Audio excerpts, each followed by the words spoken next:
caregiving in the home. Now, for people who have no money and no assets and is a Medicare, Medi-Cal recipient, okay? There is, a Medi-Cal does have what they call in-home support services. And they do provide services for seniors, and they would basically, if you qualify for Medi-Cal, they do have a caseworker that goes out and does an evaluation, but then those are for people that have no money, no assets that would qualify for. So there is another option of Medi-Cal. Yeah, so I just wanted to mention that for people that. I'm sorry? That program is going to cut. Yes, a lot of, unfortunately, it's, there's a lot of cutbacks. I've had some of our patients who've had 120 hours a month, which is huge, and the family members would offset that time. I've seen 15 to 20% cutback, and a lot of more family members have stepped in, but they're also looking at other options of assisted living, boarding care, so, and then some of the families are also, which like we referred to Farah, is they're willing to pay the difference, pay the difference to offset the cost. And in most cases, that's our situation now, that they may cover 50 hours and then the family members paying the offset, and they're working with a caregiving agency. So I just wanted to mention that. So yeah, I think your question had to do with transitioning in care. Like, how do you go from taking somebody who maybe is not getting any assistance at all right now to getting them to the point where they have someone in the home that they're comfortable with? And I guess I don't know that there's a magic bullet there. I will say that in general, the earlier you can have these discussions, the better, and the smaller you can start, the better. And what I mean by that is, and my company actually has some materials that deal with exactly this issue of how do you have the conversation about maybe it's time for dad to stop driving, or how do you kind of address these delicate conversations? And the main takeaway is have the conversation before it's needed. Now that's not always possible, let's be honest. Thinking about the aging process and what may happen in the future is not always a fun conversation, and so people often just by human nature do put it off until it's necessary. But have the conversation early, address these things early. It's always easier to talk about these things in the hypothetical than it is to actually say, okay, starting tomorrow you need to have 40 hours a week of somebody coming in here because it's escalated to this point now. Now, if that hasn't happened, again, we don't have a time machine. We can't go back and have the conversation 10 years ago. I always suggest starting off as small as possible. If there's a debate between having someone come in 2 days a week versus 3 or 4 days a week, start with 2 days a week. Because the idea here is that we need to get the person used to the idea that they're not giving up their independence and autonomy by having help. A good agency will help to address some of those concerns during the in-home consultation. When I go out into a home, I spend a lot of time, they're almost nonverbal things. You'd be surprised how many times I will see an individual sit and talk to the adult child instead of addressing the senior themselves.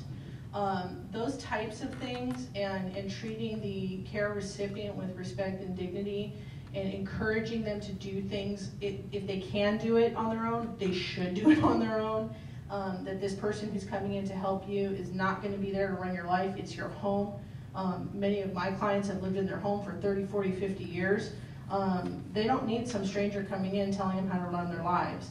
And so often the process starts with that in-home assessment and letting the person hear from someone other than a family member that this person's not going to try to run things for them. And then it just, unfortunately, that's the best advice I can offer, and it's not always easy even when you play all your cards right. There's still some resistance there sometimes. Judith, then you have some comments then? Yeah, I just also wanted to say, sometimes you make the doctor the bad person. Yeah, that's a good point. It's not like my son is coming in saying I need help or I need to make this type of change. The doctor is. And so a lot of times I think it's really important to almost build a team. We've actually had interventions, if you will, and I've been part of an intervention team where we've actually gone in and sat down and said, we really want the best for you, and we're the team that's gonna help put it in place. And then they don't take it quite as directly. The other thing, and Sparrow touched upon this earlier, I had a woman who refused to have a caregiver in her home. Once you told her this was gonna be your personal assistant, it was a different tune. So that's the thing. It's again, Helen, it's going into the verbiage. And a lot of people want to maintain their dignity, and their dignity may not include having a caregiver. Joey? No, I was just going to say, I agree with Farrah. What I've done for some of the people I have, I'll say, well, why don't we try just a couple hours a day? Start that way. I'll say, and if you don't like it, then fine, we'll stop it. No one's going to make you take it if you don't want it. And pretty soon they find out you kind of like it. And the next thing you know, well, maybe I could use a couple more hours. And pretty soon, eventually, you get them where you want them to be. But again, it always has to be their idea. Right. Thank you. Faith? Yes, can you have skilled nursing OTPT in at the same time as you have non-medical? Say Yes. CNA is only Actually, authorized we for a work couple days. hand in hand with Yeah, each other. It absolutely. doesn't compromise the. No, not at all. And, Okay. and actually, Janet and I just Work personally together. work very closely Yes. together, and Can you it come to my house? the services really do complement each other almost perfectly. Absolutely. Because and actually our care providers will oftentimes when the physical therapist comes, will be there to observe what the exercises are. Now we're obviously not skilled, but we can remind them, hey, remember you were supposed to be doing this, and the physical therapist said make sure that you extend fully when you do that exercise, or whatever it might be. We certainly do that, and we don't have representation on this panel for that, but we also do almost the same thing with hospice. We work very closely with their skilled providers to supplement when they're not there. And the good thing is we also communicate back if there's a change and their Right, level because of. there could be. Absolutely, and then we need, like, our therapist needs to communicate that, she has been digressing and we need some more She's help. dancing. Yeah, Star. so and it's so important that we communicate with them as well, is because you want them to be comfortable in the home, and then you don't want the miscommunication, so you definitely to work hand in hand with each other, and there's nothing that would interfere. I have to compliment Helen on picking, or maybe you choosing all of you together. I've been in skilled therapy for many years. I am so impressed by your verbiage, and I can see the Really, Can't buy that. Can't buy that. really exceptional, and thank you, Faith, for recognizing that. It is important. I'm going to do something a little different. There's some people here who also are providing some kind of service that I know would like to just be recognized. And I know that Richard I is just here. want to say that they did a great job. Okay, and Richard, you are with Comfort Keepers? Right. Okay, and that is an in-home? Same as Farrah. He's my Okay. competition. Okay. We're actually, and I did say earlier, back in the day, there were only like 2 or Right. 3 of us, and it really was Comfort Keepers and Home Instead. Yeah. So, They've been- And we sit Very on the same reputable. board as American Board. Okay, Yeah. well, it's great to hear. And Inga, introduce yourself too. I'm Inga Liden, and I am the sales director at the Canterbury. The Canterbury is a non-profit continuing care retirement community, and we've been in Palos Verdes for 27 years. Thank you, Inga. Any other service people here? Yes, or providers of some kind? Not technically a provider, but I work with Joanne Courtois' team. I'm with Torrance Hospital IP Medical Group, and we produce a newsletter, and oftentimes Joanne and her team will give us the topics that are very, very centered around exactly what we're talking about today. So whether you decided to be a member of THIPA or you would just like to receive the newsletter, I would love to speak with someone. We'll send it out to your homes for free. Joanne, again, has a lot of say in the way that we communicate the information, and it's a wonderful resource for a lot of what we've talked about today. So. Thank you. Any other people who are providing a service? It can be, yes. And it's also located on the THIPA.com website. There's all our past issues there, so. So we are winding down. This is a very impressive team. So here's my last one. A takeaway message for our people who are here. Isn't it fun to work with me? Go ahead. Just what, like Farrah was saying, one of the things is beginning that conversation. If you haven't had the conversation, with the loved one, maybe it's time you sit down. And even use this as the impetus to go back and say, you know, Mom, I went to this interesting expo, I picked up a lot of information, I'd love to share it with you. The other thing is empower yourself. Empower yourself with the education. The internet is there. I know that my fellow panelists, you know, we'd be happy to also help you, maybe even give you some other direction or services that you might need. We're very fortunate in the South Bay that we do offer a lot of great services for the older adult, and I think sometimes it's just a matter of just trying to find out what they are. And if I can make a plug for Torrance Adult Ed, they actually have a class. I personally call it the Aging Parents 101 class. No one sends you to it, but it is there. I have information. But what they do is they try and talk about all these different topics that are challenging our older adults and our families. So that's another thing. Just go out, the information is there.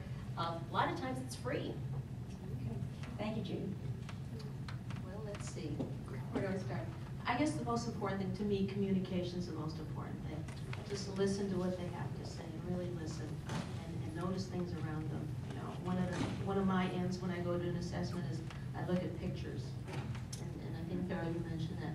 Talk to them about their pictures. That is the best icebreaker, and you learn so much about how they think and how they feel about things. So again, communication is really important. Thank you. Yes. I just, one of the things I would say about it is, you were talking about like the natural, you know, evolution in our lives and whatnot, and it sometimes is easy for us to forget that although the individual may be 85, 90, we have a client that just turned 103, in their mind, they're 40. And to treat them that way, treat them with respect, treat them with dignity, understand where they're coming from, and enjoy, and all of us actually have revisited that issue several times, but those things are very, very, very important. And I guess just as it relates to the care piece, as you're looking at organizations, individuals to partner with as you're navigating this maze, I would really, really encourage you to make sure that the folks that you're dealing with also have deep roots in the community, because there's no way I could know 5% of what I need to know in order to get somebody the exact type of assistance they need and the support. But I know these folks, and that puts me in a position to be able to assist the people I serve on a different level. So to make sure that as you're networking and speaking with different people, that not only are they knowledgeable, but they know other folks who are knowledgeable. Could I have one? Yeah, let's get started. Janet? Oh, and I just wanted to share, the wonderful thing about today is that you guys are all here, and you guys are getting all this information. And I know when I was 23 years old, and I'm 33 now, so but the resources and wasn't really out there the way I understood it. I went to centers in different places, but having a great expo like this and the health fairs and you guys going out there just to learn the information, I never knew or thought I would be at 23 years old trying to figure out how to take care of my ailing mother. And it's events like these that really help me navigate through the system, make decisions, make right choices, be educated on the decisions of what my mother could receive in care.